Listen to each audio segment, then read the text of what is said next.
Good afternoon बच्चों। Science subject study channel में आपका स्वागत है। मैं बृजेंद्र कुमार विश्वकर्मा, विज्ञान अध्यापक। आज हम सब पौधों में जनन के बारे में अध्ययन करेंगे।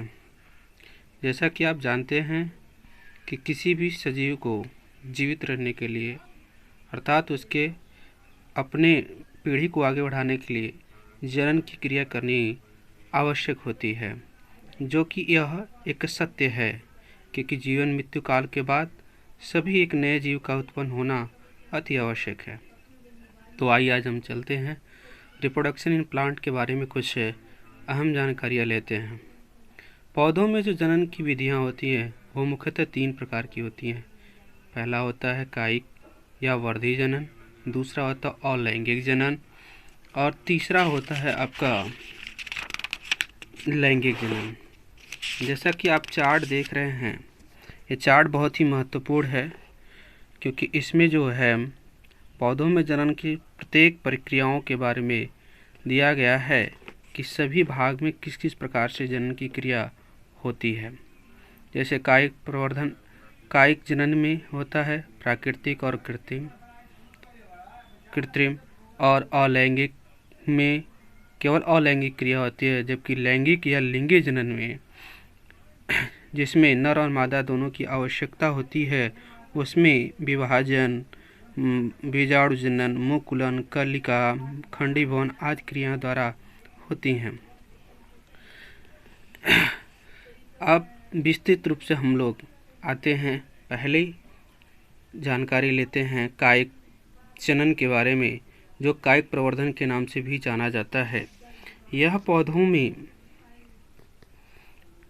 में बिना बीज या नर या मादा के युग्मक के फलस्वरूप नए पौधे को जन्म देता है। इस प्रकार के जनन को हम कायिक जनन कहते हैं। इसमें किसी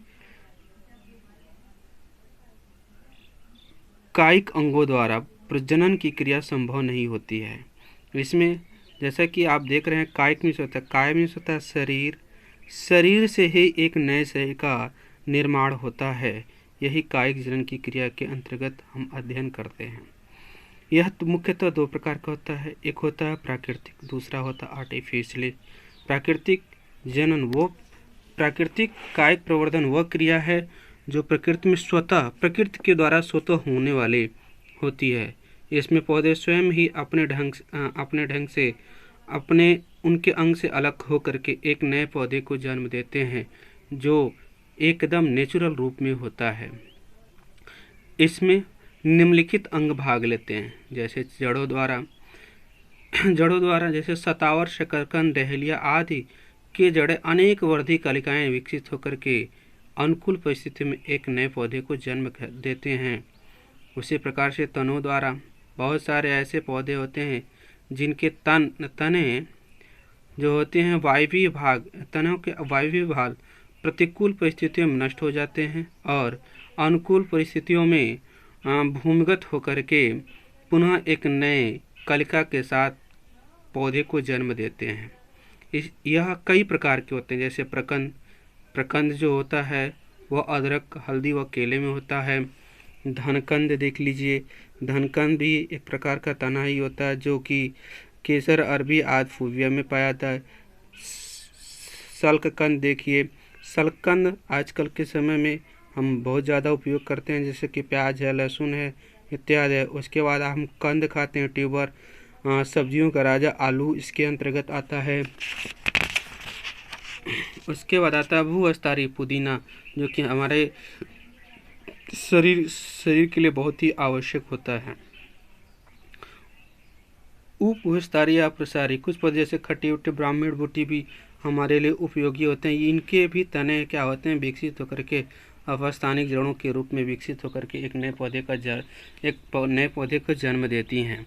भूस्तरीय आप देखे होंगे, जो लगता अरबी, केला, ये क्या होते हैं, इनके जो तने होते हैं, जो इनमें जड़ें होती हैं वो अपस्थानिक होती हैं, परंतु ये हमारे लिए भी बहुत ज़्यादा आवश्यक होते हैं। उनसे हमेशा निकलते हैं तनों से एक नए पौधे का विकास होता रहता है। इस प्रकार से बहुत सारे ऐसे हैं जो हमारे लिए बहुत ही आवश्यक होते हैं। बहुत सारे ऐसे होते हैं पत्तियों के द्वारा भी होता है। पत्तियों में देखे होंगे आप अजूबा, अजूबा की पत्तियों में क्या होती है, ये इसमें जो खाद्य पदार्थ होता है वो पत्तियों की सतह पर एकत्रित होकर के मांसल स्वरूप में हो जाता है, जो अनुकूल परिस्थितियां आने पर एक नए पौधे को जन्म देती हैं। आज के लिए इतना ही। कल हम लोग जानेंगे कि कायिक प्रवर्धन में कृत्रिम विधि क्या होती है। अगर आपको हमारा वीडियो अच्छा लग रहा हो तो प्लीज़ मेरे चैनल को सब्सक्राइब और लाइक और बेल आइकन दबा करके हमें आगे अच्छी वीडियो बनाने के लिए प्रेरित करें। धन्यवाद।